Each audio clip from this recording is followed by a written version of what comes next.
Vi har färdats över flera hundra år för att landa i nuet. Och idag är det säkerhetspolitiska läget mer osäkert än på länge.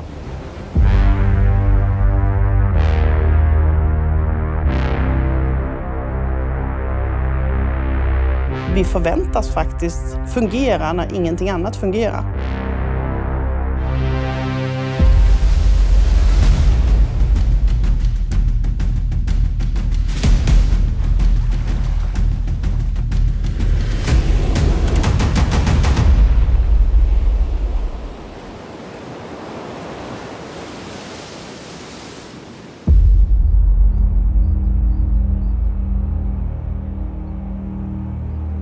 Våren 2021 får vi i uppdrag att göra en serie om marinens 500-åriga historia. Det går bra, vi jobbar på. Det här avsnittet, nummer 7, ska handla om marinen i nutid och gärna lite om marinens roll i framtiden. Under arbetet med serien så börjar det hända saker i Europa. Det blir väldigt tydligt att det är enklare att veta vad som har hänt under 500 år än att veta vad som kommer att ske imorgon. En sak slår oss. Det gäller att förbereda sig på att vad som helst kan hända.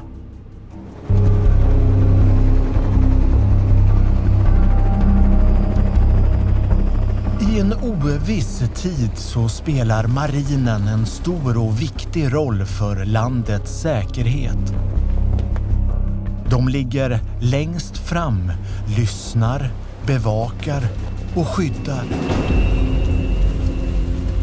Under hösten förändras det man kallar för den säkerhetspolitiska normalbilden drastiskt. Tonläget från Ryssland skruvas upp. De varnar omkringliggande länder att närma sig försvarsalliansen NATO. Det finns överenskommelser mellan de flesta länder i världen. Och trots att man har egna intressen så vet man i stort vad det är som är rätt och fel när man interagerar med andra. Och så länge alla är hyfsat överens om vad det är som gäller så är det ingen fara.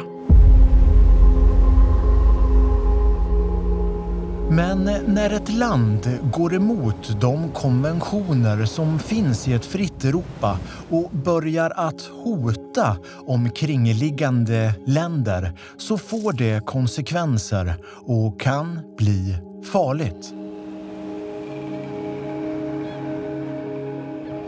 För mig är det väldigt viktigt att värna om vår kust och vårt havsterritorium.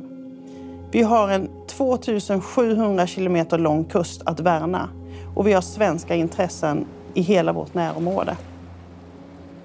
Vi förväntas ju att vara starka när samhället i övrigt är svagt.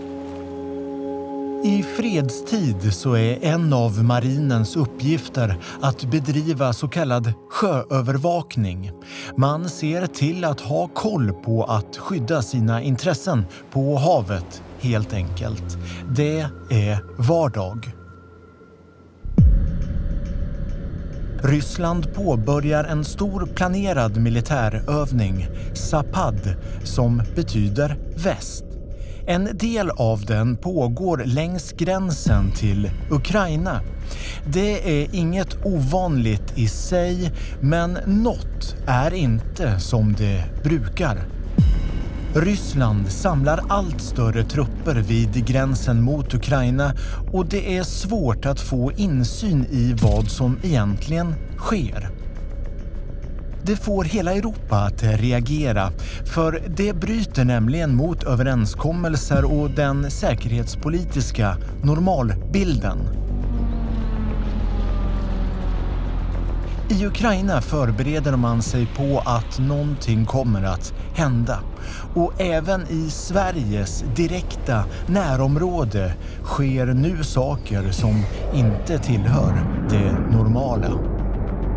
Torsdagen meddelade Försvarsmakten att de ökar sin synliga verksamhet på Gotland.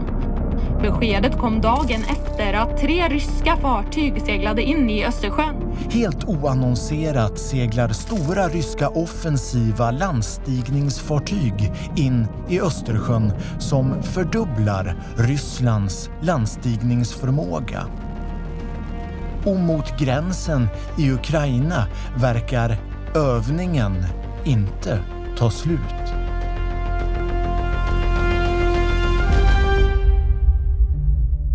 Nu skärper Sverige sin beredskap. Under stort hemlighetsmakeri grupperar marinen ut tunga sjömålsrobotar som bevakar varje nautisk mil som landstigningsfartygen förflyttar sig. Och Försvarsmakten följer varje steg i utvecklingen i Europa. Om det blir störningar i maktbalansen länder emellan så kan sjöfarten rubbas, hamnar stängas av, vilket i sin tur resulterar i att varor inte längre kommer in i landet. Och då går det snabbt utför.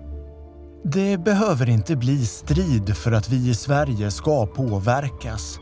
Det räcker med att importen av varor stryps, vilket vi fick en liten försmak av under pandemins inledande månader. Skulle någon nu aktivt och med brottmod vilja störa import och export så skulle det bli 1000-falt värre. Finns det något faktiskt hot mot Sverige? Man får ett sånt här läge se bredden i allt som händer. Och ett militärt angrepp mot Sverige kan ju inte uteslutas. Det svenska försvaret har med kort varsel inlett en militär insats med förstärkning av marinen, flygvapnet och armén kring Östersjön och Gotland. En bidragande orsak är att Ryssland just inlett en övning med kort varsel i området. Stridsflygplan patrullerar luftrummet och marinens fartyg går ut och markerar sin närvaro på väl valda platser i Östersjön och samarbetar med kustbevakningen. Nu är det bara att vänta. Om det skapar till sig i vårt område, det vill säga där någon hotar vårt territorium, då ska vi kunna vara beredda att skydda den. Så börjar kriget. Ryssland inleder en invasion av Ukraina. Explosioner hörs i flera städer och flyglarm hörs över i princip hela landet. Och det är våldsamt. Terrorbombningar mot civila mål, förstörda sjukhus, flyktingar. Ord som vi trodde tillhörde historien blev en isande verklighet i Europa. Bara ett par timmar bort från Sverige. Det är klart att man kan känna en oro, men då ska man istället känna att vi har en försvarsmakt i Sverige som faktiskt har till uppgift att säkra vår frihet och vår demokrati. Hela väst sluter upp och fördömer Rysslands agerande med sanktioner. Och till Ukraina strömmar bistånd och militär hjälp. Vi kan med smärta konstatera att allt kan förändras mycket snabbt. Och att det även kan drabba oss.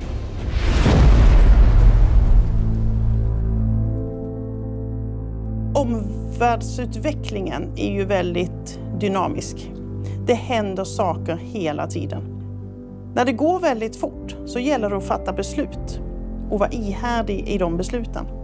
Det handlar också om att vara tillräckligt kritisk mot det man får se och höra. Det gäller att lita på sin egen personal, att de löser uppgiften som de är ålagda. Det här är någonting vi jobbar med ständigt. Ingen vet just nu vart det här kommer att sluta eller vad det är som har hänt när du ser det här. Det enda vi kan göra nu är att förbereda oss på att vad som helst faktiskt kan hända. Jag är chef över en organisation som har funnits i 500 år. Jag är väldigt ödmjuk och väldigt tacksam för alla de umbäranden och den utveckling som mina företrädare har genomfört. Det är ju också med väldigt stor portion ödmjukhet som jag nu siktar på att vi ska vara verksamma i 500 år till. I över ett halvt årtusende har marinen skyddat våra kuster i krig, i fred och i osäkra tider. Igår, idag och imorgon.